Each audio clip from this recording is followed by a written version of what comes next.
Fighting games are. Well, there's been a bit of tournament news going on lately. I haven't been paying too much attention to that, but there's been wackiness going on. I keep hearing of like a combo breaker, like a couple got married on the stage at one point, and at another point, somebody paid for the players that were up there to take their shirts off. I didn't hear about that, but then I don't follow tournaments. I generally don't either, but I follow a variety of fighting game people on Twitter who talk about things other than tournament, and inevitably also sometimes talk about tournaments. So Yeah. that's how I hear about a lot of this stuff. In terms of like the news about the games themselves outside of tournament, there's not really been a whole lot other than Falcum ROM, has there? I mean, there's been a couple, because remember, we're talking about the past 2 weeks, so... Was there anything the week before? Well, I guess there's Mortal Kombat 1 Definitive Edition, isn't there? There's a couple things. For example, Elena has moved the beats from her head to her ass. Okay, I thought that was 3 weeks ago that came out. No, that was 2 weeks ago. Oh, son of a bitch. So yeah, Elena's Street Fighter 16 came out. You know, I'm still not a fan of the overall vibe of the Street Fighter 6 soundtrack. Which isn't to say like you know, it's one of those things where like I don't mind rap. Now, my problem isn't rap. My problem is that it's all samey trap music. Yeah. There's definitely a feeling that I get from it of like this soundtrack is designed for people that are younger than I am. I mean, not only that, but because like you know, like I don't know about you, I like some trap music and shit like that. My problem isn't fit that. My problem is that it's all homogeneous. Yeah, I would say that's definitely a problem. They've gone a little bit too far with the whole going back to the Street Fighter 3 thing of making it soundtrack wise. Because aesthetically, I think Street Fighter 6 is, fucking phenomenal from top to bottom. But there could have stood to have been more soundtrack variety depending on the characters. Yeah. Like I think like even if you don't wanna like even if you wanna keep it to the streets, there's more than lo-fi trap beats. To streets, you know. Because like, you know, like you can't tell me that fucking Bison, whatchamacallit, like Amnesiac Bison wouldn't be fucking pimpin' with a gangster rap song. It's his theme. Yeah, there's definitely something there, like something a little more high impact and bassy. I'm trying to think like, well, I know I like a few Street Fighter 6 songs, and it's like I'm trying to think like, are there any of them that I really like other than Jamie's? Yeah. I like and Jamie. Who knows how much of me liking Jamie's theme just comes down to the fact that if you mash light kick, he'll start dancing to it. Yeah. Like I like Ed's theme in Street Fighter 6. Which you'll notice Ed's theme is also the only theme that is different from the rest of the soundtrack. When it comes to character themes. So I just realized, yeah, if they brought Cody around, they'd have to do Turn the Beat Back again. But didn't Street Fighter 5 already have a lo-fi version of Turn the Beat Back? I don't remember. I feel like it did. But yeah, like... Which we'll probably not get Cody. I can't see Cody being in 3 games in a row. That'd be crazy. I guess it depends on how many seasons of DLC we'll get. It does, and it also depends, like, are we still doubling down on the whole Metro City thing? Because if we are, I mean, I've said it a million times, this feels like the game where they're going to finally pull the trigger on Hagar, you know? Yeah. Which could be fun. But at the same time, like, I don't think Guy's going to be in Street Fighter 6, which is crazy, because I would have said Guy would be in Street Fighter 6 because he missed out on 5, but... With Kimberly. Like... Yeah, Kimberly's here, and she's just Guy, but cooler. I like Guy well enough, but Guy's not one of my faves. Kimberly is one of my faves. That was a character that as soon as I played her, I was like, oh, this character's awesome. And I suck with her. I'm awful with her, but she is awesome. Yeah, I have the opposite thing where like I don't really like Kimberly. That being said, the couple of times I've played her online, I've beaten people very easily. So Yeah, you've never been a guy run sort of player. You've never liked that. I mean, the thing though is that like I played Ken before Akuma came out, so like I had to accommodate the guy run and like Yeah, his is different though, isn't it? He only has 2 options out of it. he has 3. He has Oh a God, he has a whatchamacallit, he has I think low attack. I forget if it's a sweep or not. He has long range poke if you want to play footsies out of the run to freak people out, and then he has an overhead. okay. I'm thinking of Street Fighter 5 where he only had the poke and the overhead. Yeah. They gave him a low? Why would he have a low? He's already got crazy kicks for his mix-ups. The guy run is crazy kicks now. What? Yeah. I don't remember that being the case. I sort of remember that being the case, but it's been a while since I last played Ken, because why would I play Ken when Akuma is in the game? So. Well, yeah, I absolutely get that. I'm never gonna play Ryu over Akuma. Excuse me, I'm never gonna play Ryu over Akuma, and I'm never gonna play Ken over Ryu. I've always liked Ryu better than Ken because Ken's like on the cusp of having a personality, but not. Whereas Ryu at least has so little of a personality that almost becomes his personality, like Lane Storm, you know? Yeah. I mean, Ken has a personality. Like, my favorite Shoto apes. will always be Sakura, and she's not in the game.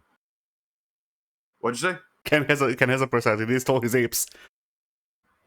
Yeah, I mean, when the day they pull the trigger on having him actually just fucking snap JP's neck, I'm gonna go, holy shit, go Ken. I'm still not gonna play you, but but you did something, so stamp of approval for that murder. I'm still hoping that they'll do like a story DLC, and they will just go, all right, you know what, Violent Ken. It's still, the door is still open for that. Yeah. Especially considering that SNK is now at the very least, Fatal Fury is now canon. But here's the thing. I actually saw something. So I forget if it's whether or not this is 100% canon or not is up to debate. But Kyoku Sanagi and Iori Agami are in Fatal Fury at some point. Where? On the Neo Geo Pocket. Oh no! And the Neo Geo Pocket games, I think, are like sorta canon, but not really. But I'm not sure. Like SNK hasn't really been very clear about whether the Neo Geo Pocket games are considered canon or not. But there is a version of Fatal Fury that is on the Neo Geo Pocket, Pocket or the Pocket Color, I forget. But those have Kyo and Iori in them, so there's a chance that KOF. Also, if memory serves, I forget. Whatever. I also saw an argument that Maximum Impact might be in the Fatal Fury universe because the the tournament is singles instead of teams. That's pretty. That's a pretty. What's the word? It's a bit of a reach. It's a reach. Yeah, it's a reach. That's an appropriate thing to say about that. But yeah, like they are in Fatal Fury, so who the fuck knows what's up anymore? I guess. I mean, I do think the Maximum Impact is probably just straight up canon to at least the KOF side of things. But I also don't think that really matters that much.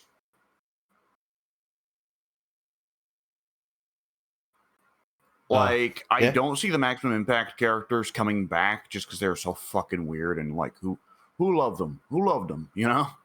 I like the couple. Oh yeah, but you and I aren't designing the game. They're weirdos. Yeah. Bunch of fucking freaks. Then again, I like more so liked some of Falcon's designs for the classic KOF characters. So like, if they could bring those back, I'd be fine. Yeah, that is another thing. Is it's going to come down partly to, are you a fan of the Falcon aesthetic? Yeah. Are you a fan of Black Clark still? No. Holy shit. But yeah, anyway, Elena, Yeah. so yeah, the beats have migrated. So the song is okay.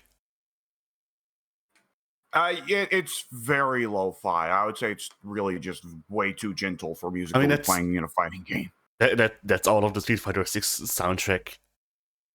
Yes, that's true, but nonetheless. But like, yeah, my only thing with Elena's team is that at least it's not Chun-Li's, you know.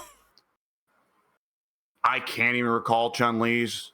Chun-Li's is like basic bitch lo-fi beat, and then sometimes there's like racism Chinese chimes.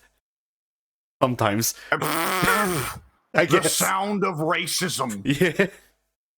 And, you know, just to remember that Chun-Li is from China, which I mean, like, you know, that's always been a part of her, whatchamacallit, her character themes. But genuinely, with how the song is structured, it genuinely to me feels like they just made a random ass default lo-fi beat and then went, oh shit, she's Chinese. That would definitely be funny. Not to mention that, like, you know, aside from that, like, the lo-fi beats don't fit her character, but like, who does it fit? JP, I guess.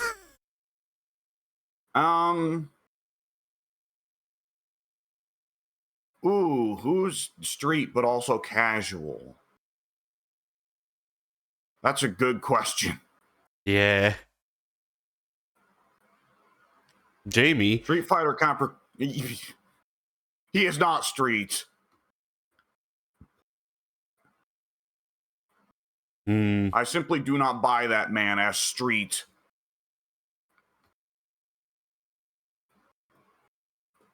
I mean, I think that is a problem with a lot of the new characters, I guess, or just the cast overall. That, like, which of these guys are street? Because like Luke's not street. Luke is from a PMC. Like whenever he are not playing as him, he's playing Call of Duty and calling people slurs. There is a difference between what Capcom intended versus what Luke comes across as, because Capcom very clearly did not come at things from the perspective of viewing PMCs the way that the average American would on a political perspective. Yeah. Capcom very clearly intended Luke to be a likable dude bro who is, you know, relatable. They did not intend for him to be a baby killer somewhere out in Uganda or Rwanda or what have you. But he is now. Well, that is inevitably the thing, is that the average person in the West is going to perceive PMCs and mercenaries as like baby killers out in Africa, because, you know, that's a lot of what we hear about with them doing. He's taking them on to something Memphis. else, we don't hear about it. What'd you say? He's taking the children to Memphis. Probably. Near Jerry Lawler, which is even worse. Yeah. Well, he doesn't specify whether he's talking about Memphis in America or Memphis in Egypt, so... That's true, and if they're already in Africa, Memphis and Egypt isn't that far. Yeah. And there's a bonus point. Memphis in Egypt doesn't have Jerry Lawler, I think.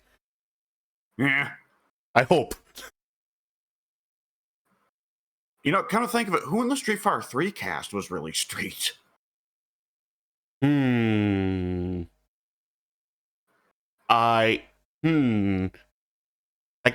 you could, like, it's Sean. That's as close as it gets. Sean, or like, you could make an argument for Remy, but like, he's not street as in, like, you know, suburban Black Hewitt Street. He is, French street, not American street. Yeah.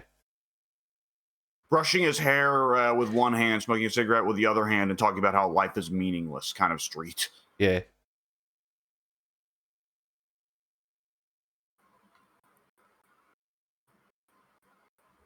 Like, Hugo's not street. Makoto's not street. Ibuki, it can be argued that Ibuki is supposed to be like a humorous character that is specifically designed to contrast between Japanese youth culture and Japanese tradition, because she's, of course, supposed to be a very traditional ninja, but at the same time, she's a schoolgirl who wants to go and pick up dudes. Yeah.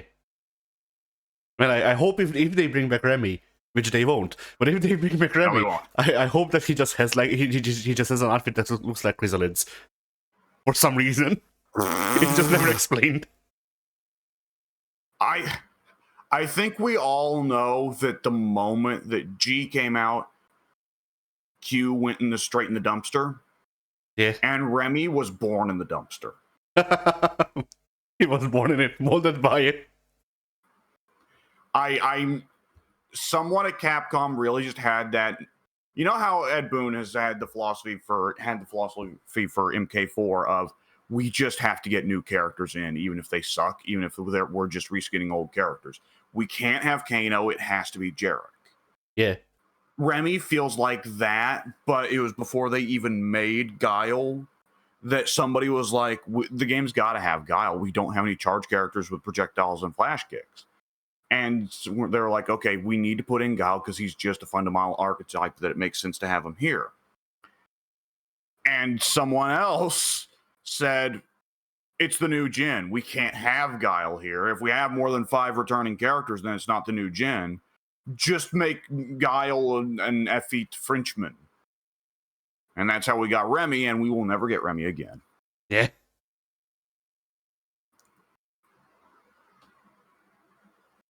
I mean, you know what the real shit would be? If we got our fucking Remy and Ash Crimson in the same DLC wave.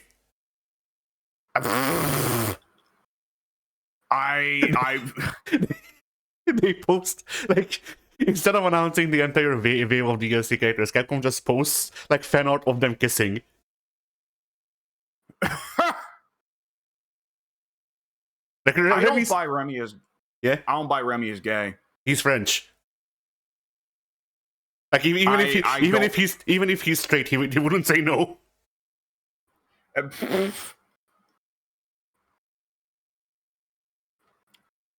When I look at Remy, I'm like, that is a guy that thinks he is the God's gift to women.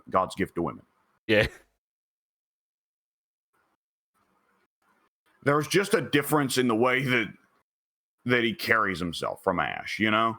I mean, I feel like it would be a deal where, like, Ash is gay or bi, and Remy thinks Ash is a woman.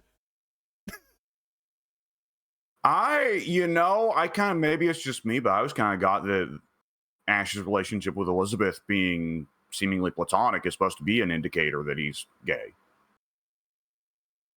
I don't know about the relationship enough to actually know. He is, well, they're really, really close to the point that everything Ash did in the Ash saga was to save Elizabeth's life. At the same time, they're not a couple. I see. They were raised together, so they're supposed to have some kind of sibling-like relationship, but I mean, with Japan, that doesn't necessarily preclude having a relationship. Having a romantic or sexual relationship. It's a rather popular trope over there.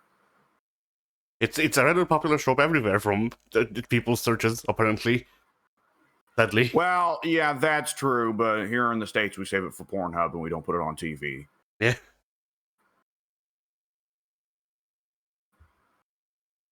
But the Folgers commercial?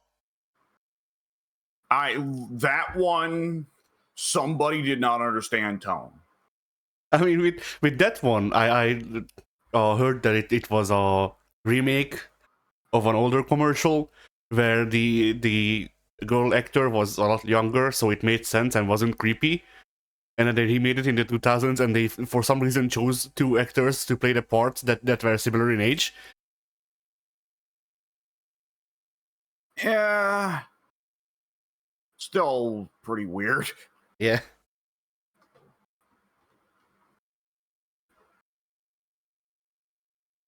Alright, well, moving on.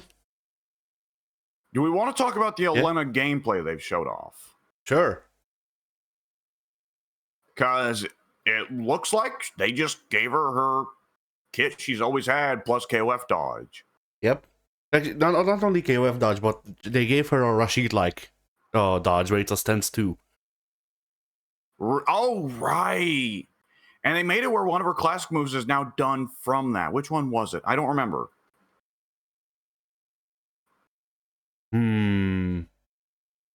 Is it not the windmill kick? It might have been Spin Scythe, yeah. No, I think it was the overhead kick, the mallet kick. Oh yeah, maybe. She still has Rhino Horn, Scratch Wheel, and Spin Scythe are all still independent moves, though, that she can just input. Yeah. Which, I mean, makes sense for her, because she wouldn't want to fuck up her combos by having to input something else to get Spin Scythe.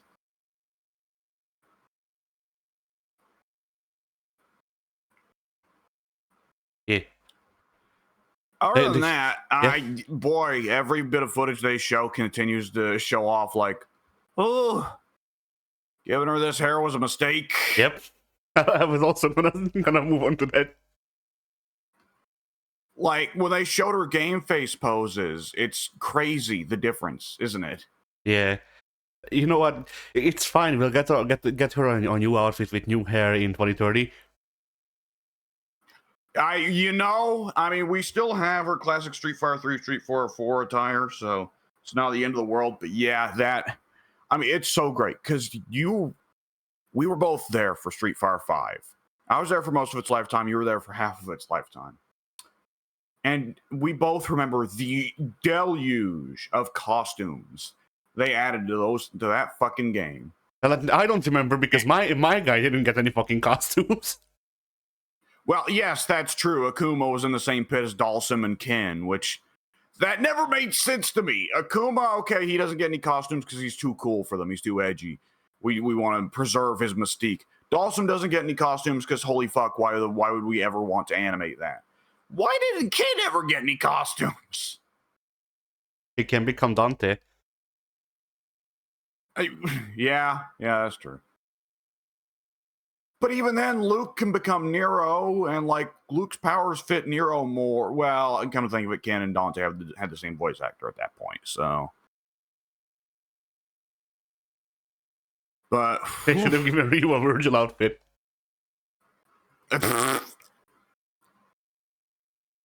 Oh boy.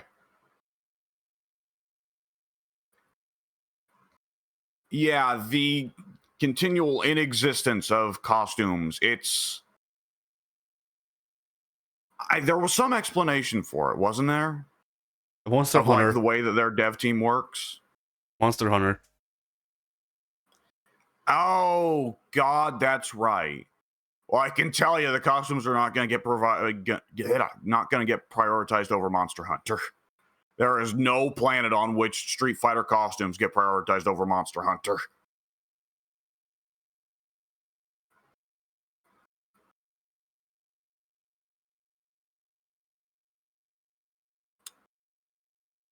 Yeah, either which way. Was there anything else? Oh, there was the changes to throw teching. Did you see that? Oh, yes. Teching throws now gives you one bar over drive, doesn't it? Yes, and some super meter. Ah.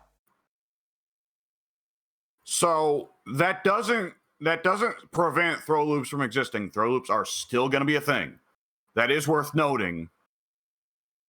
But before, there was no real reason to try to attempt throw teching, because if your opponent didn't go for throw themselves and you're just going to eat shit, and it would be arguably worse, and it was just worse than taking the throw. Now there's a fairly big reward to actually nailing the throw tech. And that is a game changer. So I'm curious to see what they're doing with that. Other than that, a lot of what was noticeable there was a further explanation of the changes to Perfect Parry. Did you see how Perfect Parry works now? I don't think so. So, if you don't input the perfect block timing with the left stick, perfect parry has now been swapped over to Street Fighter 3 parry. It's still like the frame data is still the same, but you don't get the slowdown to notify you that the parry succeeded. You just have to trust it like you did in Street Fighter 3. Yeah. If you do perfectly guess that your opponent's going to go for a high or a low, and thus either input back at the same second they input the high, or if you input down back at the same moment that you get hit with the low, then you get the Street Fighter 6 perfect parry of there being the slowdown to make it clear to you, hey, you've got frame advantage, go ahead and punish them. Yeah. I guess my thing then... is going to be... Oh, go ahead. My thing then about these changes is that, like, I wish that they would commit them. Just make it so it has the same frame data to strike and activate so forward. Makes it more interesting. Maybe it is activated off of forward. I don't remember. I think it's activated off of back. Okay, they probably did. You know, they probably did that so it wouldn't confuse newcomers. Yes.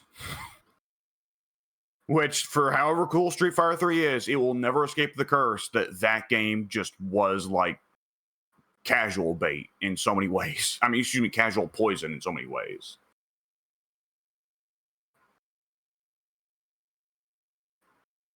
Anyways, that's about the extent of balance changes that I heard of just yet, though odds are we're going to be seeing some big character balance changes coming in just because, I mean, we do one patch a year, they're probably going to change some shit. We look at the patch notes, there's one big note, removed Lily, and then a smiling emoji. There is simply a patch note that says Lily not only died, Akuma absorbed her soul and now has access to the super Shungoku Satsu. I'm singling out Lily because she's been like the most consistently bad allegedly. So it would just be like spinning on the player's face. Oh yeah. Lily has been pretty consistently just the worst. Like, Honda's had a weird thing going on where, like, great at the casual level, kind of bad at the pro level for a minute, but, like, Lily comparatively has just kind of been bad at every level. And not, like, you know, by all means, we're not talking role in Marvel 2. You can play Lily, you can play Honda. I do play the Lily, and I do play Honda. They're just not as good as Akuma, Luke, Ken. Imagine if in the next patch they just go like Luke's been sent out on a mission and then he's just disabled on the character select screen. He's on a mission in Memphis. He had to go to Memphis.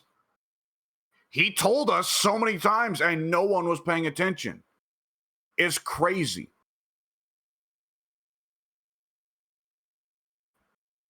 I mean, they should, like, if I don't know how their patching cycle works exactly. They should do that for one of the April 1st. Just like Mike always has loved Phasmophobia 1 year released an April Fool's patch notes that included the patch note. You now are going to have to go back and pick all your ghost hunting equipment back up after the investigation is done so you don't trash up the person's house. Just thinking, like, what would the Street Fighter equivalent of that be? In World Tour mode, you will now be sued retroactively by everyone that you Shoryukened. Yeah. But you know, like, I'm just imagining, like, you know, you put the game up on April 1st, you get like a note. Luke has been sent on a mission, and then you go to the character select screen and he's blacked out, and you can't choose. You can't pick him for a week. Oh shit! Like the new default character is like Jamie or Kimberly for the duration of the week. We have a new hero. No, it's Ken. You know it's Ken. Yeah, I mean, no, the default character that people will choose will be Ken. The default character for the cursor is Jamie or Kimberly, I would assume. Would they even give Jamie that much love? I don't know. He is supposed to be the Ken. Well, you tell Capcom that, and they might be curious.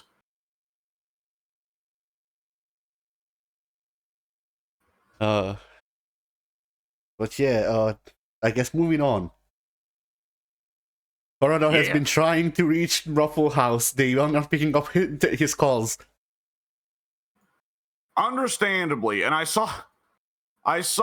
listened to a little bit of. I've never listened to the Triple KO podcast, Max and Matt and Justin Wong's podcast. Yeah. But I saw they've decided they're going to put it on hiatus, and they're just going to make it, instead of a weekly podcast, they're just going to make it where if there's something really worth talking about they'll do it. But otherwise, like, they've just kind of ran out of shit to talk about. And they just explicitly said, we're just kind of shutting it down because we ran out of shit to talk about. Pussies. But yeah, yet another. But we are like, either we've already outlived the Super Best Friends, or we're pushing close to it. It's crazy. I mean, but anyway, I can look that up on the side, just how long that was running. It was from about 2012 to 2018. That would have been 6 years. We've been at this for let's 7. see. Yeah, so we're 1 year past beating them. Yeah, I'm not for certain. I feel like in 2011 or 2010 they may have actually already started uploading stuff to Machinima, in which case we've not beat them yet. But otherwise, we're doing pretty good. 2011 to 2018 officially. 2011 to 2018, 7 years. So we've actually matched them then. Yes. Okay. That's pretty crazy, yo. Yeah, not only that, but they've had like 2 years very running concurrently with them. So yeah. And that's weird to look back on. I think of those almost as different time periods. Yeah. We're a ways off from beating Achievement Hunter still, though. Yeah. Those guys are going to be a fucking problem. First I need to embezzle money or something. Now, in fairness, none of them did that. Just one of them was sleeping with questionably aged, questionably consenting young girls. Ah. I see. But I ain't doing that. Yeah. Anyways. So, yeah, they were, oh God, what was it they were talking about that I thought was actually worth mentioning? They were discussing something. Waffle House, right. Yeah, it didn't occur to me until they pointed it out. That imagine if they got the Waffle House stage, imagine the rather sizable Japanese and Korean player bases for Tekken. They're just going to be like, what the fuck is this? Yeah. Wait, this is a thing in America? They fight at their restaurants? I knew the Westerners were crazy, but I didn't think they were this crazy. I mean, Bandai already has the rights to Dragon Ball in video games, so couldn't they work out a deal with Shueisha and just make a Waffle House but call it Kame House? They could. They could do a lot of things, really. And they will do none of them. Yeah. They could make a good game. Well, they learned their lesson on that front. Never try again. You make a good game, and yeah. I mean, Tekken 5 actually did good numbers. Correct me if I'm wrong. I believe so, yeah. Tekken Tag 2, though, is my game, and that game did quite poor numbers. So, yeah. From what I understand, Tech 2 was a couple of problems, but one of the easier ones to point a finger at was advertising, because aside from Snoop Dogg, they didn't really do a whole lot. I'm assuming Snoop Dogg cost a lot of money, but you know. Probably. And it's crazy that they didn't advertise it heavily, because it's like, how many fighting games are like, yo, we have a roster like 60 dudes, we got everybody. Yeah, there's 2 games that I can think of, and both of them are Bandai. Mortal Kombat Armageddon has everybody. Oh, I was thinking And of that- recent games. Oh, recent games. Oh, Yeah, two games have them Yeah, both of them I are mean- Bandai. One of them is Tech 2, the other one is Smash Ultimate. yeah, that's true. Soul Cal 6 comes pretty close to having everybody, and it was also advertised really poorly. Yep.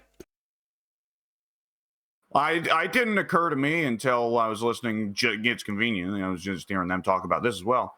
Didn't occur to me until I heard them talking about it, Matt and Max and Justin. They pointed out, why the fuck was it called Soul Calibur 6? Because they should have 100% burned the bridges after Soul Cal 5, and that should have been the game where they're like, this is Soul Calibur 1. No, see, no, Soul Calibur 6 isn't so. It shouldn't have been Soul Calibur 6. It should have been Soul Edge 2. That'd have been confusing as fuck, but yo. And then just to make things even more confusing, they keep the, they do the same shit that Koei did with Fatal Frame, and they just keep themselves to localize the titles. So in Europe it would have been Soul Blade 2.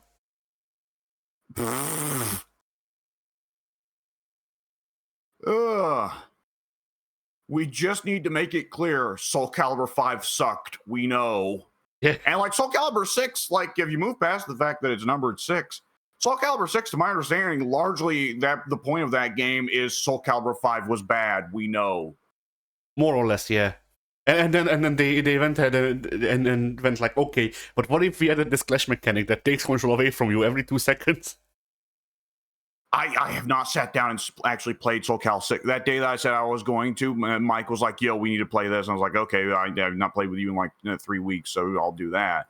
I have not sat down and played Soul Cal 6 since I looked into it and saw that allegedly, like, the clash system, for one thing, got nerfed. And for another thing, was really an AI problem because the AI just loves using it. Perhaps. Like the gameplay, Which aside would from make the sense. Yeah.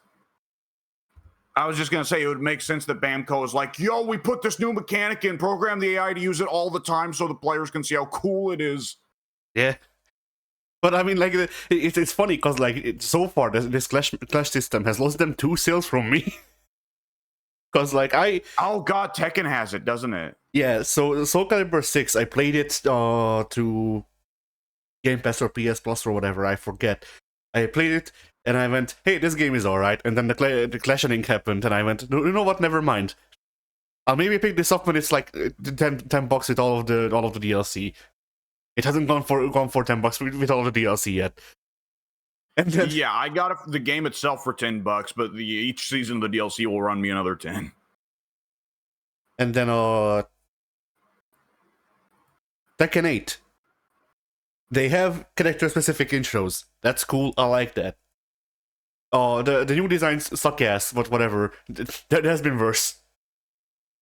And like, you know, whatever. It's Tekken. So I went, hey, I could look into this. And then I saw one gameplay reveal, and they showed the clash system. And I went, you know what? Never mind. I don't like this. Yeah.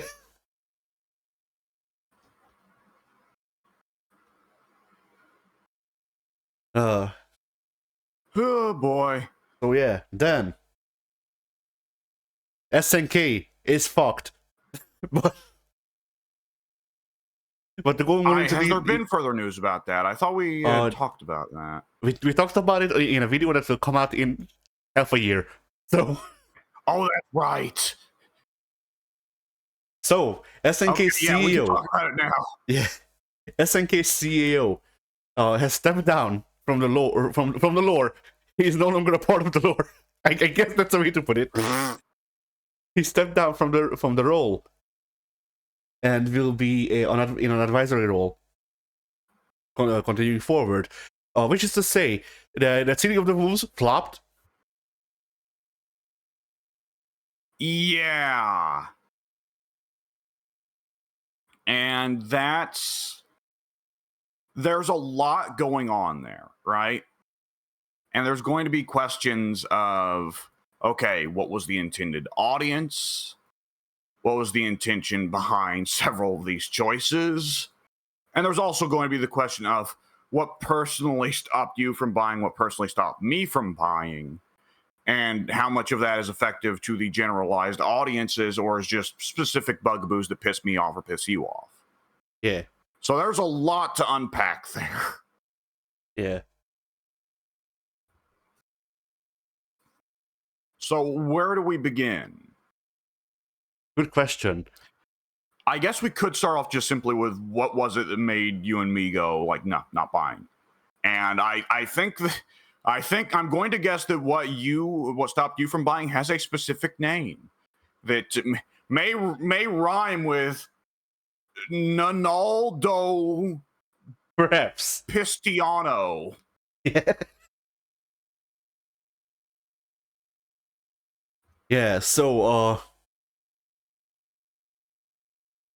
yeah, the reason for me was actually like twofold, I guess, because Ronaldo being in the game was bad enough. I didn't like it. But then, And yeah, I remember you having a sentiment upon his reveal of, I legitimately am just going to take a stand and say, fuck you, I'm not going to buy a game that has this dude. Soccer is the bane of my existence, and anyone who supports it should be committed to the deepest of the fire hells for all eternity. no, actually, when I saw him, I went from I'm going to pre-order the game to I will get this on clearance, and then a week later, they revealed Ganachi, and I have no beef with the dude personally, but the precedent that he sets, the precedent that the two of them set, was unhealthy for the game, and that's when I went, you know what? I'll get this game if I get it for free.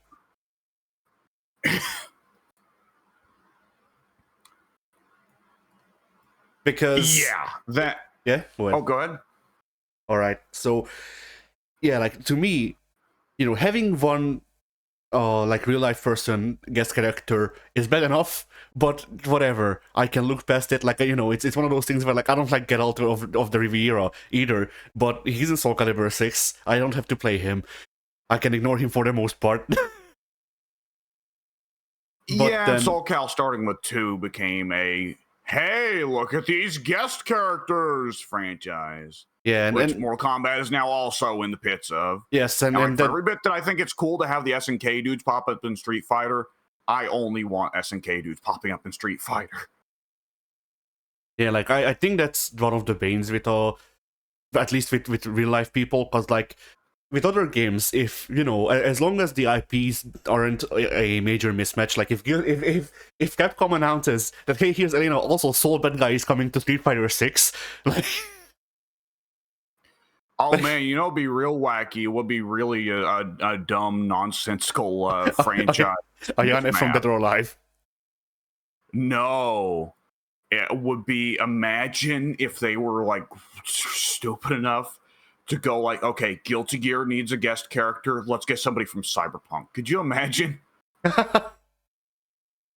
Yeah.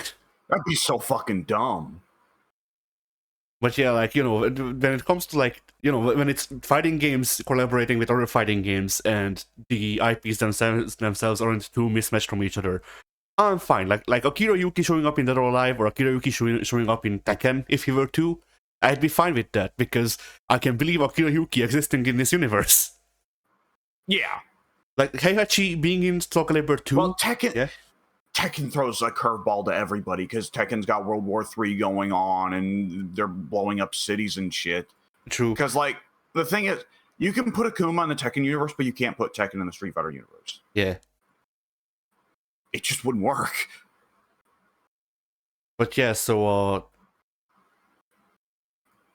But yeah, like if Capcom went, all right, here's a Guilty Gear collab in Street Fighter 6, I would go like, okay, I get that Strive is in Street Fighter 5 again, but that doesn't mean that the characters fit. Yeah. Oh shit. And yeah, like that's it. But then you add real life people, and like there's Norimaru. People brought up Norimaru a lot, but Norimaru was Japan exclusive. He wasn't in the version that most people played. I played the version with Norimaru in it, but Yeah. And Norimaru, you got the feeling they weren't very confident about him either. Yeah. Like with Ronaldo and Ganache, there's a feeling that SNK felt that was a slam dunk. Like, oh my god, look at the cross market appeal here. Look at the synergy. With Noromaru, you could tell that Capcom's like, we gotta put in something for the Japanese audience. Yeah, more or less. And so like, you know, Norimaru I can forgive because he's not a big part of the game, and he's also not in the game for 2/3 of the audience. So that makes his deal a bit different. But then you get to shit like, alright, we're just gonna have fucking 5 separate versions of Arnold Schwarzenegger in Mortal Kombat. Or fucking this shit. Or like Negan is close, but with Negan it felt like those collabs, especially judging by with Tekken 8, those collabs felt like, you know, Akuma and Geese were requested by Harada. He wanted those because he wants to make Mugen. Fair enough. I would do the same in his position. And then, you know, Noctis and Negan to me felt like they went, okay, what's the fucking weirdest IP that I can reach out to and put in the game? And yeah, I think. yeah. No, go ahead. And more importantly, Tekken did not continue that trend. Like Tekken 8 has no guest characters. Tekken 7 had no guest characters after Noctis. Oh, Clive. I forgot about Clive. Yep. And Clive will not be the last. I guarantee it. I don't know who they'll go with next, but Clive is not going to be the last. There's no fucking way. Guts from Berserk. Nothing's impossible. And then for no reason in particular, Guts has like the same moveset as Siegfried, and like the same gameplay style. Like he just plays like a Soul Calibur character. We got like MK11. Like, okay, we don't have Jason, but the T800 plays just like Jason, so we have Jason. Yeah. Oh boy. What's gonna be weird is if they are just like from now on, like, fuck it, Tekken just has Final Fantasy characters. Like, okay. But nonetheless, I do think there is like some standard differentiation there of like, you mentioned like Arnold popping up in all the Mortal Kombats by now. And I do think it's worth noting that for Mortal Kombat bringing in loads of non-video game licenses and pretty well saying we're just never going to do a video game crossover other than Kratos, at least Mortal Kombat has historically stuck with characters that still commit bloody murder. Though I do feel that MK11 went really off track with its crossover characters, barring Ghostface. Yeah. Like, otherwise, like, horror movie characters, okay, makes sense. Action movie characters, a little bit more of a pull, but like, okay, I can buy Rambo because Rambo does brutally murder some motherfuckers on screen in Rambo 4. The T800 I find a bit more questionable, but it's like, well, I guess he's arguably a horror movie character, at least in the first movie. So sure. T1000, okay, well, we got T800. Conan, Spawn, RoboCop? Yeah. He wants an Oreo. Holy shit. Did Spawn ever kill anyone gorily? No, he did. He did. 100% did. I've read Spawn comics where he did murder people very gorily. So I will take that back. But like the T800 doesn't really kill people in particularly gory ways. Conan never really killed anyone in a particularly gory way. The T1000, T1000 did kill John Connor's adopted dad in a pretty gory way, didn't he? I guess. Either which way, Omni-Man and Homelander were the ones where it was like, well, Joker, okay. God, I'm trailing off here. Joker, I feel like, was a cute one just because it's like, fuck it, we'll send a shout out, send up to MK versus DC, and we'll get the one DC character that no one's going to have any problem seeing gorily murder people. You just expect him to do it. Yeah. But then Omni-Man and Homelander, it's like, don't get me wrong, Omni-Man and Homelander murder some people in some pretty fucking brutal ways. Like, have you ever seen the scene where Omni-Man massacres the entirety of the Justice League knockoff? No. So yeah, spoilers for the first episode of the Boys. But anyways, the first episode of the Boys, Omni-Man, of course, turns out he's a traitor. He's evil Superman, so he kills off his world's entirety of his world's Justice League. Every single person he kills in that scene, every single Justice Leaguer he kills in that scene is a Mortal Kombat fatality. To the point that one of Omni-Man's fatalities in MK1 is legitimately just the way that he killed his version of the Flash. Oh. Yeah.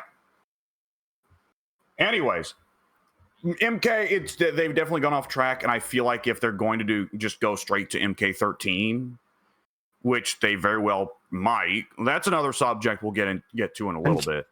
MK13 has like a combat pack that is nothing but Jason's.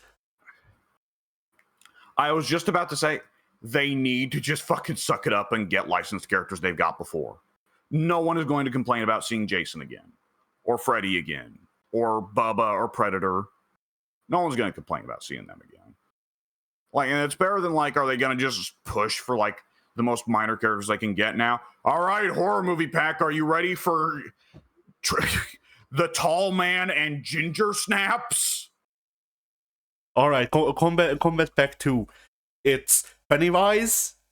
Fucking Pennywise would actually be pretty cool. Beetlejuice.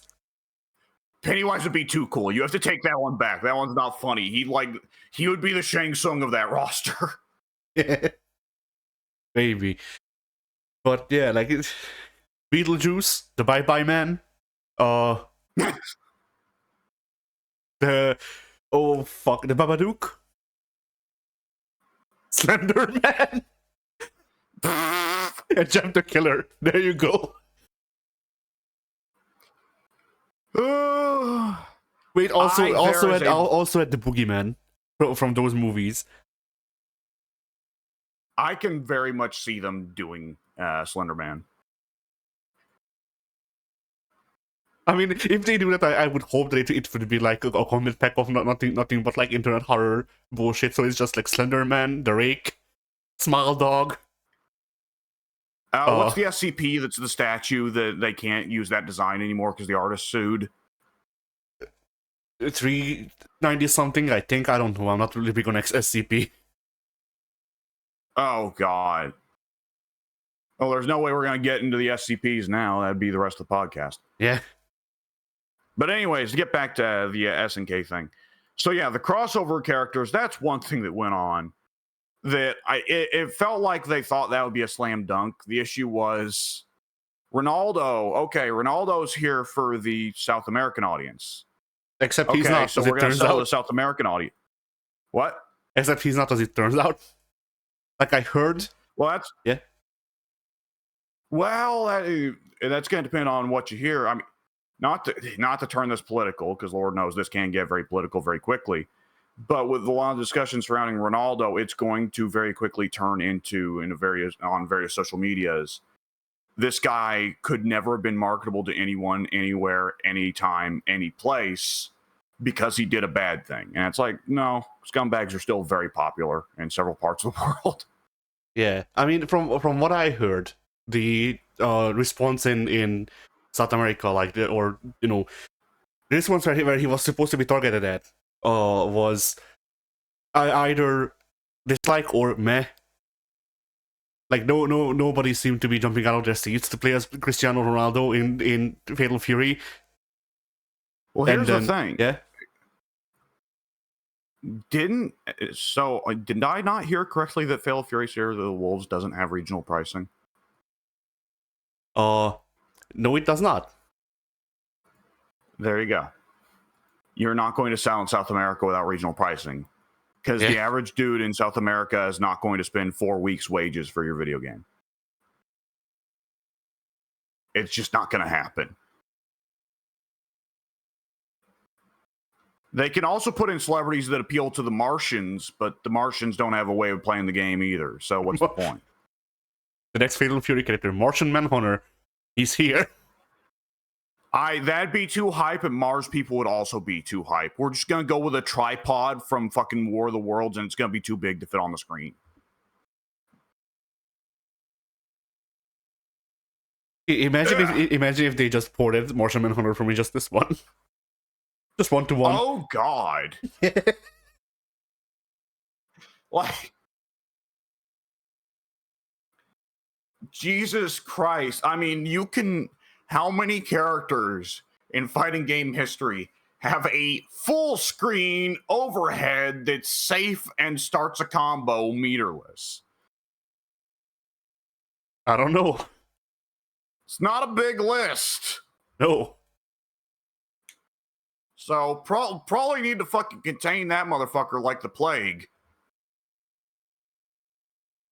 If they ever do an injustice, we'll discuss NRS later. Yeah.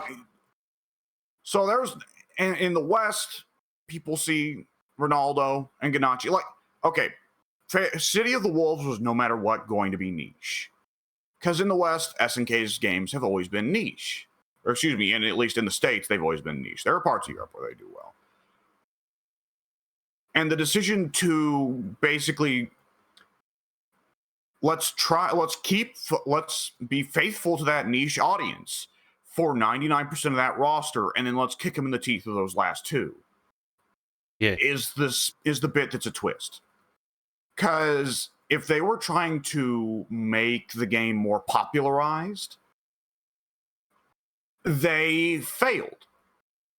Because Westerner, like, if they're trying to get Americans to pay attention to KOF, Americans don't care about Salvatore Ganache. They've never heard of him. And when they hear of Cristiano Ronaldo, it's either A, he won all of soccer ever, forever again, or B, he raped a girl. Yeah. And that's all we hear about with that guy. That or the fucking melting butter statue of him and James Corden being a douchebag. But that's it. And, like, otherwise it's like, okay, well, are we going to, make this more mainstream by doing what NRS does and emphasizing single-player content and loads of cutscenes and big, extravagant super animations? No. I mean, we got nice super animations, but they're not the kinds of things that people are going to be Googling, putting into YouTube. Fatal Fury City of the Wolves, all supers on Terry compilation. Yeah. And, like, other than that, what can you do to get casuals? Because, like, Street Fighter, like, when you look at the really well-selling, highly selling fighting games that have done well with casuals, Mortal Kombat, loads of single-player content. Street Fighter, loads of single-player content. Also, it's iconic, and it goes back. It was the king of arcade fighting games back in the day, so it gets to rely on that. Tekken, also a king of arcade fighting games. Also, generally has used to have good single-player content, but what? Used to have good single-player content. Like, it's not good single-player content, but it's single-player content, and you can just grind and grind away. And on top of that, Tekken looks simple. Joe Blow from down the row looks at it and goes, oh, I don't have to worry about doing any Hadokens in that game. It's just going to be punch and kick. I'm going to buy the game. I'm going to go online. And then he just gets ass-fucked. And he's like, well, the game's still bullshit, but I already bought it. Yeah. In case you didn't know, the Tekken casual audience is made up of just a series of clones of Forrest Gump. Anyways. Jenny, I'm getting Shingoku Satsu. That's a phrase that I never expected to do in that impression. Almost are like a box of chocolates. They are poisonous. Oh no. Life is like a box of chocolates. It builds meter. He's just backdashing and then crouching over and eating chocolates. Just when you get close, he jumps over you and starts backdashing in the other direction. He's doing Korean backdashes. Johnny, I need to work on my electrics. Let that be Tekken 8's Negan. I've joked before about making a Walter White or Tony Soprano, but Forrest Gump, there's another one that would just be so fucking stupid. Yeah.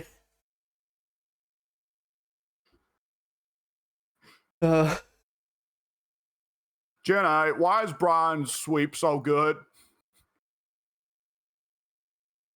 Just no carry it. Anyway. And you know what gets me is like they put in the dollars to try and market City of the Wolves. Like, I cannot emphasize enough here. It was all the fuck over WrestleMania 41. Yeah. Every corner of WrestleMania 41, Terry Bogard is staring you in the fucking face. The center of the ring for several really good matches. Oh, okay. Yeah, well, I'll have to hurry up. Okay, I just got given the signal of hurry the fuck up. So, like, it was all over that shit. So they blew loads of money. They got celebrities that no one wanted. They were a slap in the face to the hardcore audience, while otherwise only building it for the hardcore audience. I'm not really sure what the anticipated result was.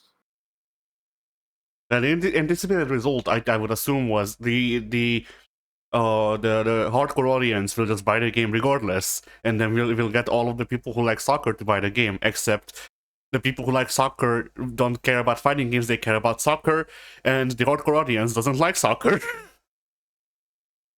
So, you know. Yeah.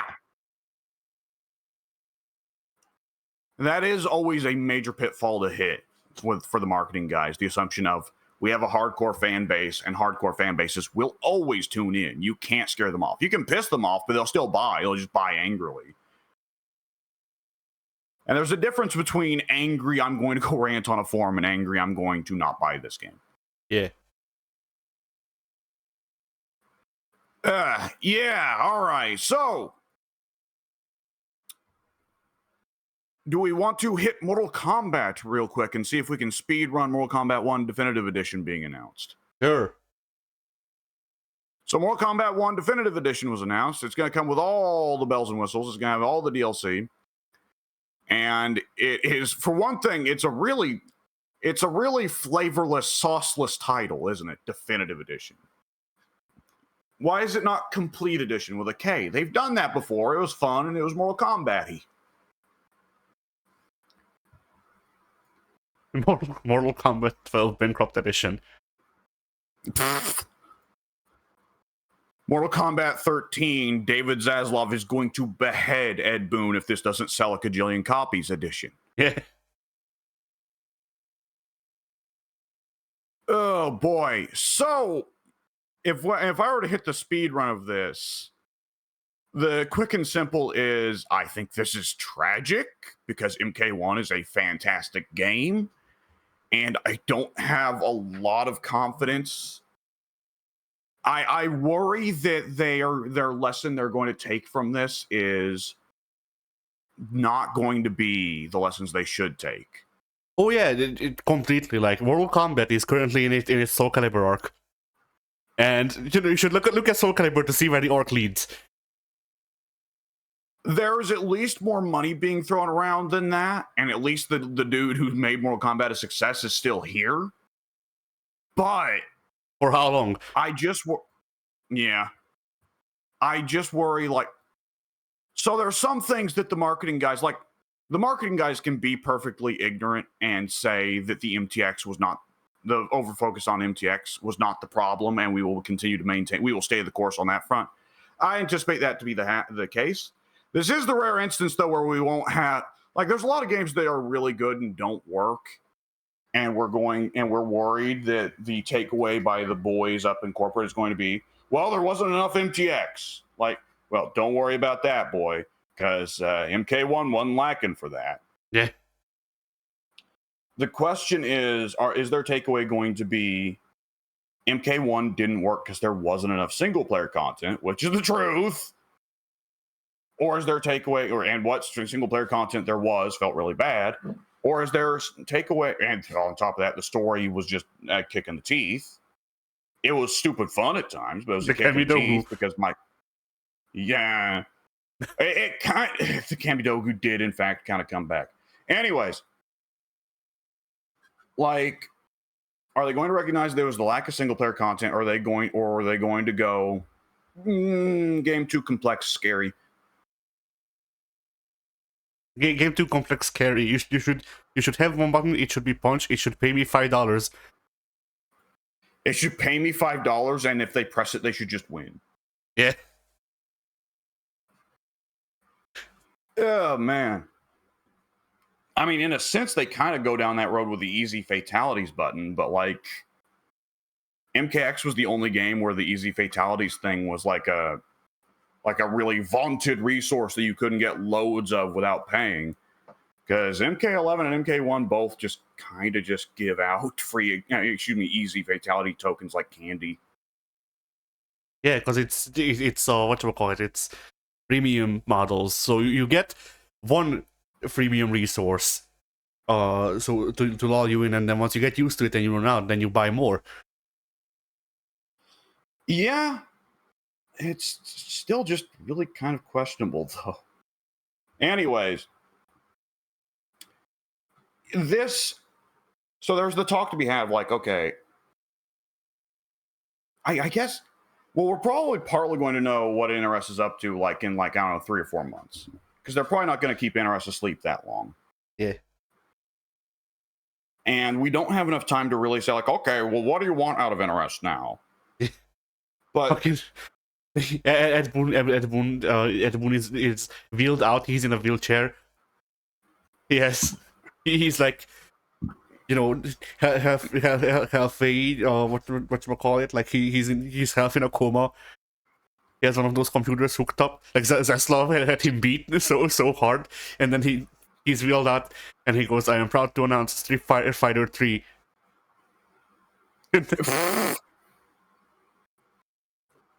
Zaslav charges the stage, finishes him off, performs a fatality live in front of everyone.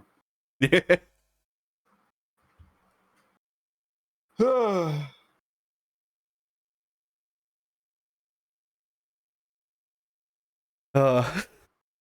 anyway, yeah. All right. Well, suppose it's time to call it for this one. The next time we do this will be after. Hang on. Let me see. Will it not be after the Summer Games Fest? The next one? I think so. Yeah. Yes, it will. It'll be on the 9th. Two things that we can hit real quick is one. Street Fighter is doing a collab with Monster Hunter, and of course Akuma is beating up the monsters for some reason. Yep. Which, like, I know that they did this in World, but you know, them revisiting it means that, like, what the fuck does this mean, Capcom? Explain. But yeah, also there is no Street Fighter movie in Ba Sing Se. And that's it. Oh yeah, well, or luckily we're gonna have twinsies, so you know.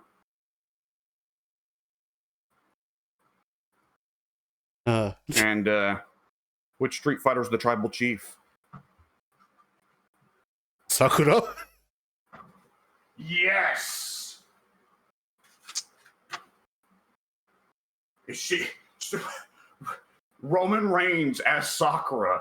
Jason Momoa as Elena. Yeah. Who's Ibuki?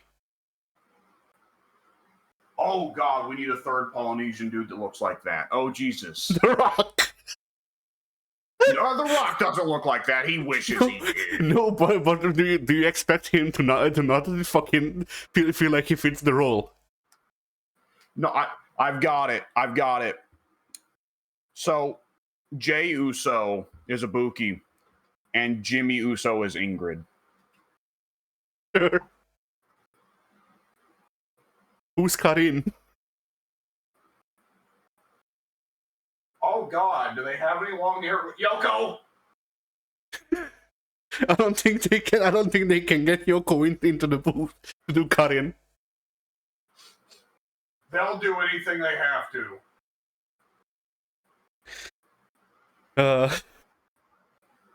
And they certainly have to. Yeah. Oh shit! We say this. Rikishi. He is blonde.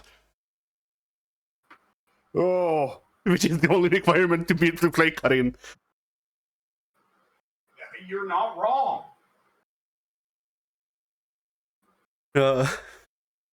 Okay, I'm just imagining fucking Vince McMahon as Gil. He's painted red and blue.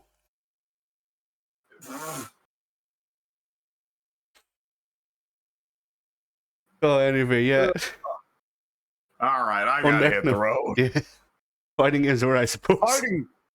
Fighting games were. Oh.